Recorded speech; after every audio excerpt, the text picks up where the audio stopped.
How you feeling? I'm good. Welcome. Thank you. I know it's been a long time coming. Yes. Oh my goodness. I know. Yes, Good. we've been planning this, but I'm glad we got it done. Nah, for sure. You know what this episode called? No, I don't. Tell me, please. Just guess. I want you to guess. Talking about guess. Yeah, all right, you can't guess. Growing It's through called- reflection. Nah, no, not that one. We might have to use that for another one. It's called The Precious Life, but at a Price. Okay. The Precious Life at a Price. You like that, don't you? You See? like you do See? you the background in marketing. Yeah, I mean, I ain't gonna say all of that, but yeah. So Okay. obviously, y'all, we have Precious Price on today.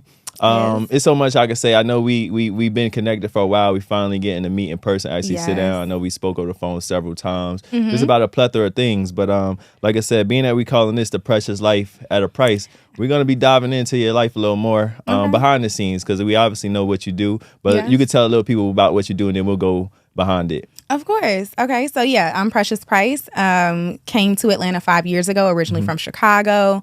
Went to Indiana University, finished up there, and then came here to Atlanta. And I have a background in marketing. That's my professional background, kind of grounded in everything that I do is marketing and business. Okay. I got my master's in information systems technology management.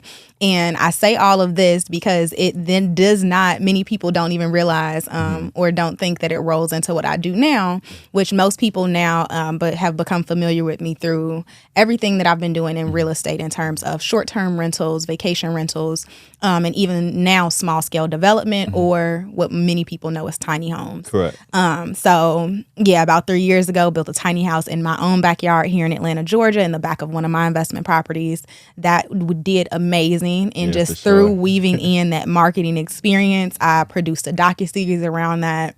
It was really popular. And at this point, now have been able to, honestly, I can say I've been featured in major publications, sure. TED Talks, CNBC, New York Times, all of that. And honestly, it's been a really great experience. So everything that I do is really grounded in helping people to achieve more financial independence and honestly just gain more financial literacy via real estate and just other money-making methods. Correct. Well, first and foremost, I want to say congratulations on all of those. I do know you was featured in New York Times, like you said, the TED Talk, and just amazing. I really just want to commend you, because I think this is why I said I wanted to bring you on, because behind this is what people see today. Yeah. But let's talk about that behind the scenes of what really got you there, the mental, the emotional, and the spiritual warfares. And we ain't even got to say warfares, but just the challenges that obviously had to come with where you are today. Yes, absolutely, because we know it was some challenges. Yeah, People for sure. tend to see the success and they forget that so Yeah. much comes with it. So yes, Correct. let's get into it. So what? So let's say starting from there. Let's start with the tiny home, right? Behind the scenes, I know you dealt with a lot in the sense of the contractor. So let's talk about that a little bit and how you was able to overcome those situations. Yeah. Oh my goodness. So starting the process of the tiny house, which I like to always educate folks, the formal term for what I did is accessory dwelling unit, or ADU. Okay. A tiny house is slightly different, but because many people aren't familiar with the space, that's just what we call everything, tiny house. Makes sense. But I started that ADU build in 2020. This was the middle of the pandemic. I had just gotten back, like living in my own property because everything had then shut down. I was no longer Airbnb or like doing a short-term rental. And at that point, I'm like, okay, I have this whole house to myself. I need a way to make some money. And that was, I looked in the backyard and I'm like, okay, that's what I'm gonna do. Like I can build a house back there. I'm gonna stay there, and then I'm gonna rent this house out for money or cash. Looking back, I was in over my head. Hey, it'd be like that. I was so in over my head. I'm just like, okay, this is what I'm going to do. And I've always been a really good planner, attention to details. I can do research. So I started creating like an entire doc of everything that was needed. What are the requirements or whatever? I knew I needed contractors. I needed to get the permits, all of this extra stuff.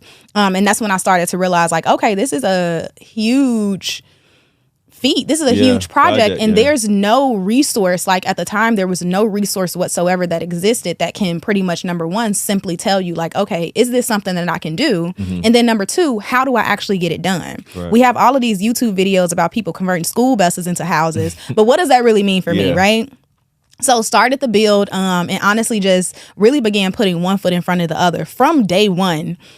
it was insane. From day one, it was insane.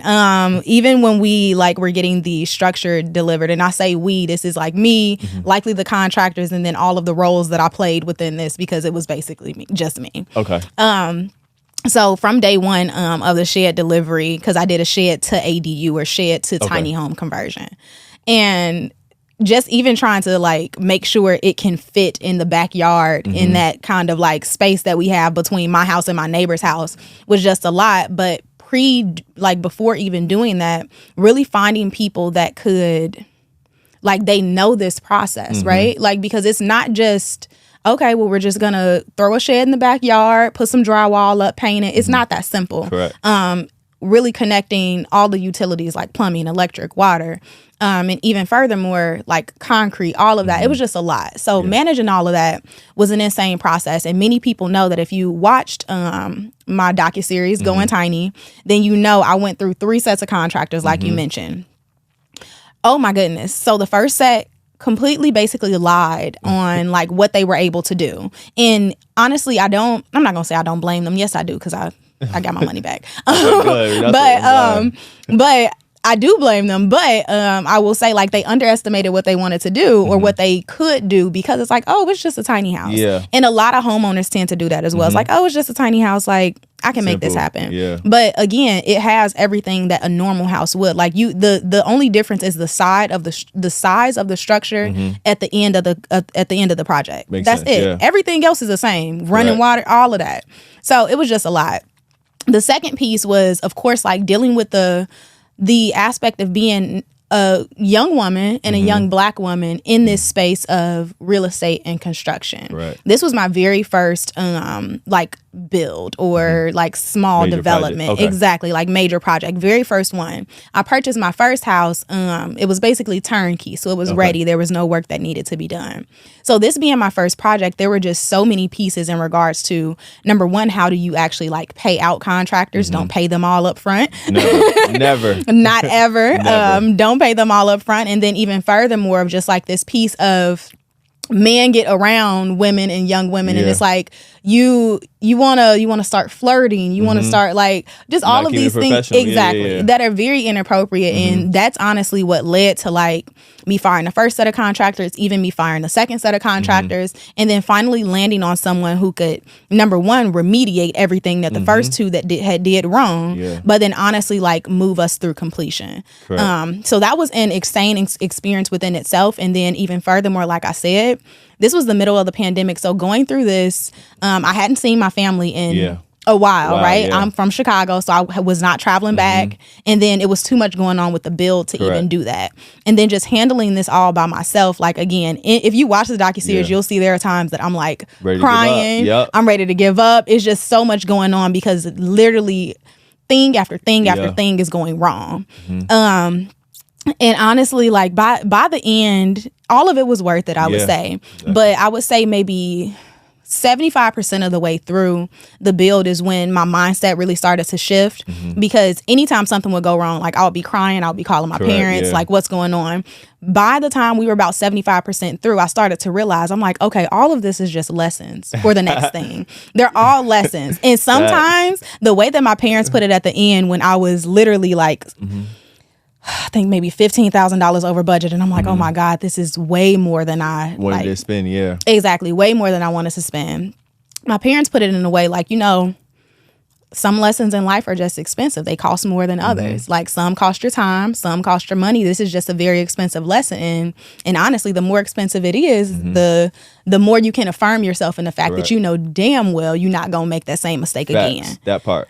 So that was like a major piece or lesson from that entire experience. But honestly, it was hard. It's still hard being within this space of real estate and construction, and being a woman. Now I've been able to kind of put the pieces in place, garner a small team, and even furthermore have a male counterpart that really like helps to bring some some oomph to everything that you're doing. So it's been cool. Nah, and I'm glad you said that. I'm gonna definitely bring it back to your mom, because I know it's a lot we can say about that too. Yes. But like you said, you know what I call that, right? What? And pretty much everything you say, you know what I call that, right? What? Evolving through experience. Come on exactly. now. It's the only way. Like you said, you went through all that and you seen at the end. It was like, okay, I see it was worth it. But I want to take it back a little bit. Okay. You said when you started, it was like during the pandemic, and you was just like confused with like trying to figure out how you're gonna bring some money. And you know what you said? You said, I looked in my backyard.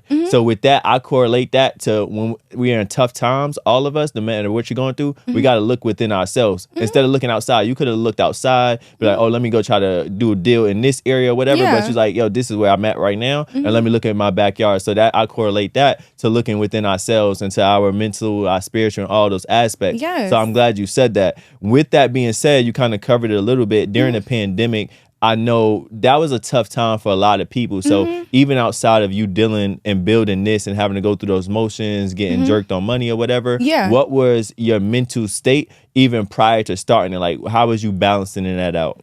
Oh, my goodness. Balance did not exist in my life, honestly, prior to that. So I started my career in management consulting. Okay. Started my career in management consulting, and if anybody is familiar with management consulting, then you know it is an intense career. You work long hours, you do a lot of traveling. There are a lot of good perks and benefits, right? Like Monday through Thursday, I'm at this client, I'm flying here, I'm doing that. You know, in first class in the hotels, it's great, but you're definitely working for, you know, the money that you're earning. You make good money, but you're working for it. So prior to the onset of the pandemic, I was actually in one of my most difficult projects at the time. The team was it was an all-male team that I was working on. So that in and of itself was just very difficult. But then number two, I was just in a new, I guess, part of the organization that I was working at. So it was a lot going on, and balance just didn't exist. And if I can be honest and true to myself, I will say that like early on within like high school, college, even early career, balance just didn't exist. Like there was no balance. Like people would ask me, how am I like balancing this? And it's like, I have no idea what the hell is going on. I'm just putting one foot in front of the other. That part. That's and life. Moving forward. So then when like the pandemic set for a lot of people, like now we're at home, we're by ourselves, we're with all of these traits that you've now developed, and you're like it's putting a real mirror up or an eye on the fact of whether or not these are actually healthy habits. And I realized that it's not healthy, because now I used to be in the office until, you know, like 10, 11, midnight. Now it's a matter of I'm in my own house on this laptop with y'all talking until it's 12 a.m. or 1 a.m. in the morning. And it's just a lot going on. And again, at the time, I was balancing both like the build for the tiny house. Correct. My Airbnb portfolio that at the time was like budding and growing. Yeah. And this full-time job. So it was so much. It was a lot. It was so much going on, and I think that really speaks to like the breakdowns that you would see in the docuseries, and then honestly, like the many breakdowns that people just did not see. Correct. Like that were me by myself. And if I'm being honest with you, even like stacked on top of that at the time, I was dealing with someone or like dating someone that like I totally knew at the beginning I should not have. But it was the pandemic. So sure, let's try it. We're bored. We're bored. We're in the house. Let's try it. Tough. No, I'm dealing with that, and it ended up ending in a physically and emotionally abusive situation that completely changed me in so many ways. And even furthermore, this is like right before my 25th birthday. And for those that are like have been turning 25 or have turned 25, usually you know like this whole quarter life crisis thing. Like something is happening where you're figuring out your identity. What does all of this mean? Your relationship with your parents. And it was just a lot at the time. And I think that's maybe right around the time like we had got connected. Okay. And again, like to everybody else in the outside world, it's like, oh my gosh, all of these things are happening. Like, Precious, like you're speaking on these stages, you're hosting this, you're emceeing that, you got your rentals, you're making this money. There was so much going on the outside. And that's literally like, I think back to those times, I never even gave myself, I wouldn't say never because now I have, but at the time I didn't give myself the proper space to deal with all of that heavy stuff. Correct. And it ended up coming to a point where I basically I burned out. Crashed out. Exactly. Crashed out. And that was crash out number one because it happened again because I didn't do it right. Burned out. And at that point, I'm like, okay, like something has to switch, something has to change. And it was really a process, I would say. But for me, it turned into like, I really need to make sure that I'm taking more time for myself rather than trying to pour into all of this. And again, I was hitting like the best success of my career. Like I was making the most money I had ever had. Like it was so much happening. But I then realized like I got all of those. I started getting all of the things that I ever wanted, right? Like I got the money, I got the house, I got the car, I got this, I got that, all the accolades. And I started to realize like it doesn't mean anything. Like I got it and now it's like, okay, now what? And following then it like my motto almost became the question I constantly asked myself was, okay, well, I've proved to myself at this point that I can do anything. I can push through anything, but at what cost? Like, and if it's going to cost me my peace, if it's going to cost me my sanity, if it's going to cost me like, no, my values, I'm not like, I can't pursue it. I'm not going after it. And I think like after all of that, there was really a huge shift in what I prioritized in my values. Correct. Success for me definitely used to be like, I'm hitting a meal before 30. Yep. I'm doing this. I'm doing billionaire Forbes 30 under 30. And now it's like, no, like success is I want to wake up and I don't want to feel like immediately when I jump out of the bed, I got to do this, and it. Like I want to have a slow morning. That is success to me. I want to be able to choose whatever the hell I want to do during the day. Correct. If I have a client call, then so be it. If I want to cancel it, I can cancel it and go get sangrias at 2 p.m.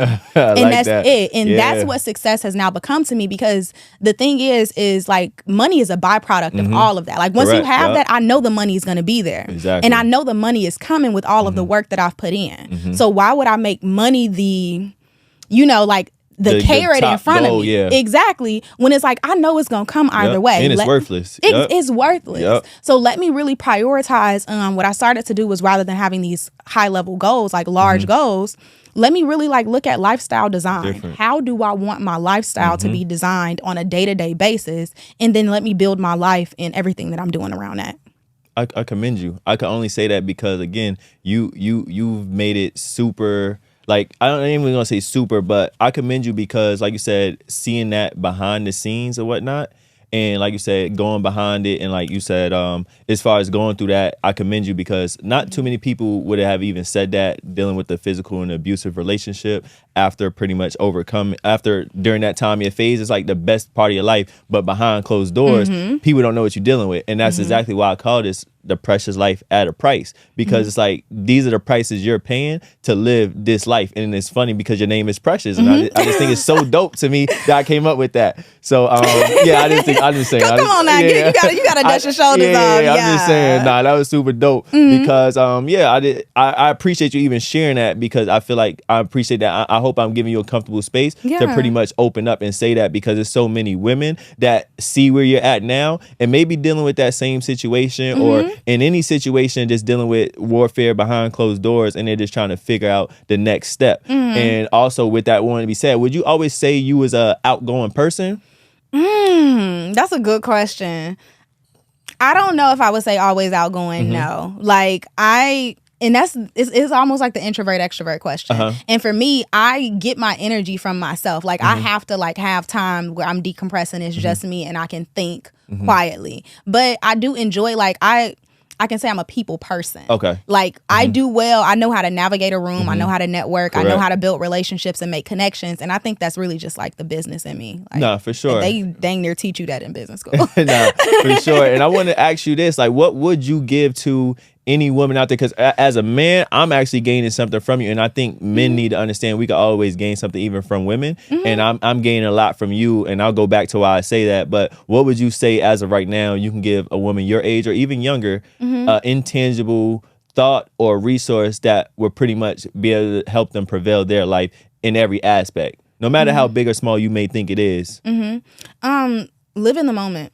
Living and this is not to say like forsake the future, but I know that women, we tend to be very like forward thinking, like future oriented, right? Like thinking about, okay, like the marriage, the kids, the job, the career, all of these things. But what I found in that season that we're talking about was a lot of my like, because at that time, like after again, like that whole situation ended in some crazy. I had to go to a psychiatrist. I ended up being diagnosed with anxiety, depression, and PTSD. Okay. And I realized that a lot of my anxiety came from the fact that I was always living in the future. Like even once the tiny home was finished, it's like, okay, well, what's next? Once I got the TED Talk, it was like, okay, well, what's next? What's next? What's next? Rather than living in like basking in what you have already accomplished and just being there and living in the moment. And when I realized that, a lot of my anxiety, for the most part, tended to subside, or I at least know how to manage it now when it does come up. Correct. Because again, like you and your body are living in the present, but if your mind is constantly in the future, that gap is what creates that anxiety and that stress, because you're thinking about everything that you have to do rather than everything that you maybe already have or have already accomplished. Correct. So that would be my main piece for many women, is like, bring yourself back to now. One of my very, very favorite books is The Power of Now by Eckhart Tolle. Yeah, I heard of it. That would be my number one recommendation. I recommend that to everyone who tells me that they are struggling with anxiety or struggling with just stress or whatever. Yeah. The Power of Now will bring you back into like, or help you understand like, really, it's all a decision of the mind. Correct. That's it. Yeah, the mindset is key. Now, I'm definitely gonna have to get that book. I definitely heard it before, and I like, just to be transparent too. I feel like not necessarily that is what I deal with, but like you said, always waking up and feeling like I got to keep getting to it. It's like not finding a balance, and I feel like I'm at that place too where it's like it's no balance. I think sometimes we got to be unbalanced to eventually later on get balanced. But I feel like that time is going to come when it need be. But right now it's like I'm in a phase where it's like every day I get up, it's automatically something I got to do, but not in a sense where I feel stressed out or overwhelmed. And it's just like, this is what I signed up for. Yes. That's the thing I say I'm in. I don't know. Would you even think that's a good thing, or what was your opinion on that? So I think that all of it, I think the difference between that is the fact that there's an ebb and flow with what you're talking about. As long as there is a ebb in a flow, that is what I've learned. But if you're always like, if you have always and are always operating in the state of there's always something else to do, I always am thinking about something, and it never ends, you never have like that break period where you feel like you've reached something, that is where the problem occurs. So it sounds like for you understand that, okay, right now I'm gonna be a little unbalanced, I'm gonna be a little, maybe a little stressed, a little busy, but I know that it's gonna get to a point where that's not the case. As long as you prioritize that not being the case. Correct. And you can like see and be aware of when you are like not operating in that. Like if it's been 2-3 years of you just getting out of bed, hopping to it, grinding, give yourself a break, please, because your body is going to force you to take a break. And I know you said you had to you crashed, not crashed out. I don't think crashed out the perfect word. Burned out. Burnt out. When you burnt out, what was the timeline from getting back, and what were some of those pivotal steps that you made to get back? And that's something also somebody else can pretty much take that may feel they're burnt out right now. Timeline. So I'm not even gonna give my timeline, because the timeline looks different for everybody. Agree. Like it looks totally different for everybody. But some of the things that I did do and I continue to do, because I do believe that it's like a continuous journey. You're never gonna get to the point where like you've hit it and you've made it just yet. But some of those things that I did do were, number one, just sit with my feelings. Like I feel like it's very, especially in the age where we have like social media, we can always hop on a new app, and if Instagram, like if you've been going through the Instagram stories for a minute and then they just stop because it's like, okay, you didn't went through all the stories, and then we switch an app and we go to TikTok, and then we go to Facebook, then go back. We're living in an age and an era where it's like we're constantly feeding our minds something rather than just sitting with what's there, sitting with the thoughts that you have. And I would say that was one of the things that I did. Like it was a major piece for me of just sitting with it, and sitting with it looked like I'm just chilling, listening to music. Like I listen to a whole lot of lo-fi now, a whole lot of like Zen music, brown noise. These are all like, this is just background music, right? Exactly. That allows me to still think and process my own thoughts and emotions, rather than like, I love Beyonce, but just listen to the new Beyonce album back to back. Number two, I really got back into the ritual of journaling. I've been journaling now for over 10 years now. Like I've been journaling since I was a little girl. But now I've really gotten into it being a ritual. Like when I get up, that's one of the first things I do, because that's how I spend time with me. That's how I spend time with God. That's how I spend time with just, getting to know what I need to do and setting the tone for my day. So really journaling was like huge. Got a therapist. I'm glad you said that. I want to go back to that. Of course, got a therapist. Like, still got one. Yes, Yeah. exactly. So got a therapist. Because really, again, like having some type of indifferent or external party to help you process and look at and affirm the fact that you are not crazy. Without emotion involved. Exactly. Yeah. It's so powerful. So powerful. So those were I would say those were like the top 3 things that really helped to pull me out of it. And honestly, just give it time. Yeah. Like, don't rush the process. Like, as you continue to, I guess, go through and look at your emotions, and don't overanalyze them, but analyze them just a little bit, you'll start to realize patterns and realize, like, for me, a lot of the situation I found that initially, like, I was blaming other people or blaming like, circumstance rather than realizing the responsibility and the accountability that I held that, allowed it to play out how it played out. For sure. Now, and I appreciate your transparency, because I think this is where it starts. And that's also like, and this is therapy for me, like doing these episodes and in the show is therapy for me. So I'm glad you said therapy. But before I get to therapy, I'm glad you said journaling, because as a male, I started journaling probably once maybe in middle school, I believe. Okay. Obviously I stopped, but my uncle actually the one that put me onto it. And I've seen from then to now how far it's really helped me come. And like you said, even with the music and the Zen noise, I actually go to sleep like that. For the most part, I started that for a while ago, and was like just listening to like ocean sounds versus listening to like words through music. Although we love dope music or whatever, but it's like we need that other side of really being able to take that solitude with ourselves and really go within ourselves to pretty much help us prevail to the next level. Wonderful. And that obviously not necessarily mean just physical or financial, but mentally, spiritually, emotionally. So I'm glad you said that. But as far as therapy, what would you say? I'm glad you said you're in therapy, and that's one thing I definitely am a huge advocate for. What would you say has therapy taught you, the biggest lesson therapy has taught you now? And it even got to be the biggest, it's one of the most pivotal, let's say that. Because I know it could be so much. So I've already said this, but number one, that I like affirming the fact that I am not crazy. Okay. I know a lot of men and a lot of people in general just don't tend to subscribe to astrology, but I think there's a little bit of truth in it. I'm a Pisces. Sure. Okay. So we tend to be like high emotions, right? Like, so kind of like Cancers. Yeah. No. Oh my gosh. Woo. They don't bump you. We bump heads. Y'all bump heads? We bump heads. Okay. That's so funny. Y'all good people though. Good Cancers are good people. Cancers decent. They decent. That's because you had a bad experience. Exactly. Yeah, that's why. Okay. Exactly. Hopefully they evolved then. They the bad guy today. Man, but with that, yes, like I tend to be very like I'm always in my head. I'm always thinking about overthinking things, right? But I tend to overanalyze, and this is just me, like putting the astrology aside, I overanalyze my feelings because I've been writing so long, right? And what do you tend to write about? Your feelings. And now I'm thinking about, okay, well, I could have did this differently, or what does this mean? When really, like, to be very frank, some shit that happens means absolutely nothing. Like, I don't believe in coincidences. Like, everything happens for a reason. It's divine alignment, but you don't have to overanalyze every emotion and every situation that tends to happen to you. And that is a piece that I would say I learned within therapy. Is like a huge piece of it is like, okay, I'm not crazy. Yeah. Exactly. And I don't need to overanalyze my feelings in order to figure out, like, okay, like, does this make sense or does it not?